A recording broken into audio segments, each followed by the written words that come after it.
அனைவருக்கும் வணக்கம். நம்ம நாட்டோட பேரு நிம்மதி, சந்தோஷம். அதை கெடுக்க பயங்கரவாதிகள் கடல் வழியா நாட்டுக்குள்ளே புகுந்து கோர சம்பவங்களை செய்வாங்க.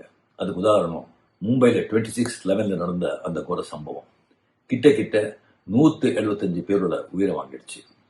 இந்த கடலோர பகுதியில் வாழும் மக்கள் விழிப்புணர்வோடு இருந்து சந்தேகத்துக்குரிய மக்கள் யாரை நடமாடினா கிட்டே இருக்கிற போலீஸ் ஸ்டேஷனுக்கு இன்ஃபார்ம் பண்ணணும் அப்படிங்கிற ஒரு விழிப்புணர்ச்சி ஏற்படுத்த 100 CISF வீரர்கள் கிட்ட 7000 கிலோமீட்டர் வெஸ்ட் பெங்கால் இருந்து கன்னியாகுமரி வரைக்கும் சைக்கிளில் ரேலி போவாங்க. அவங்க ஏரியா வரும்போது அவங்கள வரவேற்று முடிஞ்சா அவங்க கூட கொஞ்சம் தூரம் போய் அவங்கள உற்சாகப்படுத்துங்க. நன்றி. வாழ்க தமிழ் மக்கள், வாழ்க தமிழ்நாடு. ஜெய் ஹிந்த்.